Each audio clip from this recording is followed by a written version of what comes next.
এটা তো একদম জনস্বার্থ বা দেশের স্বার্থ, দেশের সুরক্ষা যেখানে জড়িত রয়েছে, সেখানে মমতা বন্দ্যোপাধ্যায় কিভাবে আটকায়? আর বর্ডারের জমিগুলো মমতা বন্দ্যোপাধ্যায়ের বাবার জমি নাকি? সেই জমিগুলো সরকার, কেন্দ্রীয় সরকার নোটিফিকেশান জারি করে তো এমনিই সেই জমিগুলো নিতে পারে বর্ডার তৈরি করার জন্য। আর আপনারা জানেন নিশ্চয়ই যে দুই দেশের বর্ডারের মাঝখানে জড়ো হচ্ছেন এবং তারা নিজেরাই বলছেন তারা বাংলাদেশি এবং অবৈধভাবে প্রবেশ করেছে। সেক্ষেত্রে কি বলবেন এই বিষয়টার উপর? প্রথম জিনিসটা বলি যে প্রতিটা সীমান্ত দিয়েই, সেটা কি হাকিমপুর বলুন, কি পেট্রাপোল বেনাপোল সীমান্ত বলুন, কি গেদে সীমান্ত বলুন, প্রতিটা সীমান্ত দিয়েই প্রতিদিন কয়েক হাজার মানুষ এপার থেকে ওপারে যায়, ওপার থেকে এপারে আসে। এবং তার মধ্যে সকলেই যে ভিসা পাসপোর্ট নিয়ে আসেন সেটা নয়। আপনারা জানেন এরকম বহু মানুষ রয়েছে যাদের ওই যখন ভারত ভাগ হয়ে যায়, যখন ওই সীমানাটা টানা হয়েছিল, সেই সময় বর্ডারটা টানার সময় অনেকের হয়তো বাড়ি এপারে থেকে গেছে, জমি জমা ওপারে থেকে গেছে, বা ওপারে বাড়ি এপারে জমি জমা, তাদেরকে প্রতিদিন তাদের কাজকর্মের জন্য বর্ডার পেরোতে হয়। এমনকি আপনারা জেনে থাকবেন বনগাঁ এলাকায় একটা হাট রয়েছে, ঠিক ওই বর্ডার এলাকাতেই বসে। প্রতি সপ্তাহে সম্ভবত বুধবার দিন করে সেই হাট বসে। সেই হাটেতে দুই দেশেরই ব্যাপারী যারা রয়েছে তারা তাদের পসরা নিয়ে আসেন, বা যারা সাধারণ মানুষ রয়েছেন তারা কেনাকাটা করতে আসেন। সেই সময় তাদের কাউকেই ওই রকম পাসপোর্ট, ভিসা ইত্যাদি দেখিয়ে যে আসতে হয় এটা নয় কিন্তু। তো এরকম বহু মানুষ রয়েছেন যারা এরকম নিয়মিত ওপার থেকে এপারে আসেন বা এপার থেকে ওপারে যান। এইটা একটা রেগুলারের প্রসেস, এটা নতুন কিছু নয়।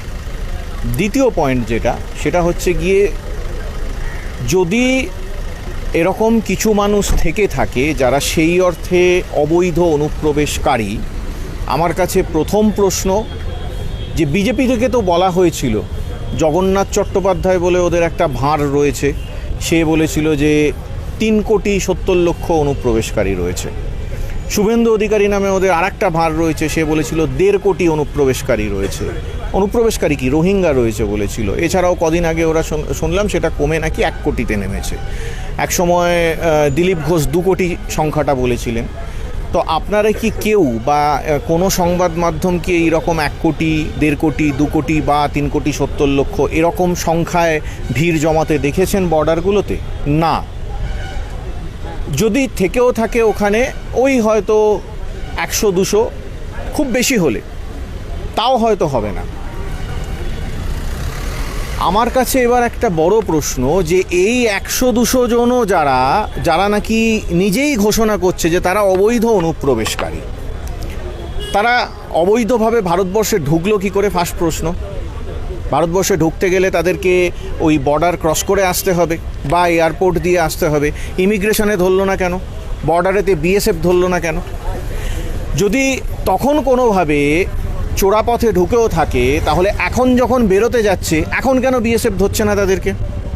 বিএসএফের তো এখন ধরা উচিত যে আমাদের দেশে কিছু বেআইনি অনুপ্রবেশকারী, অবৈধ অনুপ্রবেশকারী ঢুকেছে। তারা দেশে ঢুকে কি করেছে, কি ক্ষতি করে গেছে দেশের, কোনো নাশকতা করে গেছে কিনা আমরা জানি না, কোনো চুরি ডাকাতি করেছে কিনা আমরা জানি না। আর তারা এ দেশের মানুষ নয়, এদেশের কোনো কাগজপত্র তাদের নেই। তারা যদি বিদেশে চলে যায়, তারা যদি কিছু এখানে অন্যায় করেও থেকে থাকে, আমরা তো তাদের ধরতে পারবো না। তাদের তো আগে ধরা উচিত। এই আমরা কদিন আগে দিল্লিতে বোমা বিস্ফোরণ দেখেছি লালকেল্লার কাছে, তো সেই বোমা বিস্ফোরণের সঙ্গে এরা কেউ জড়িত আছে কিনা সেটার তো কোনো ঠিক ঠিকানা নেই। তাহলে এই বিএসএফ এদেরকে ধরছে না কেন?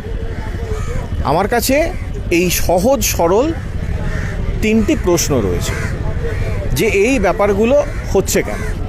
এইটার কি কোনো প্রপার জবাব বিএসএফ বা বিজেপি তরফ থেকে পাওয়া গেছে?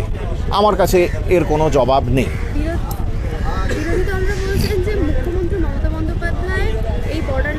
এলাকায় জায়গা দিচ্ছে না বলে সেখানে বর্ডার তৈরি করা যাচ্ছে না এবং সেই কারণে ওই জায়গা দিয়ে অনুপ্রবেশকারীরা ঢুকছেন অবৈধভাবে। কি বলবেন? এগুলো বোকার মতো কথা। সেটা হচ্ছে গিয়ে আপনারা জানেন নিশ্চয়ই যে জমি অধিগ্রহণের যে একেবারে পূর্বতন আইন যেটা ছিল 1898 বা 1892 সালের যে জমি অধিগ্রহণ আইন, সেই আইন অনুযায়ী রয়েছে যে জনস্বার্থে জমি অধিগ্রহণ করা যায় বা দেশের স্বার্থে জমি অধিগ্রহণ করা যায়। এটা তো একদম জনস্বার্থ বা দেশের স্বার্থ, দেশের সুরক্ষা যেখানে জড়িত রয়েছে, সেখানে মমতা বন্দ্যোপাধ্যায় কীভাবে আটকায়? আর বর্ডারের জমিগুলো মমতা বন্দ্যোপাধ্যায়ের বাবার জমি নাকি?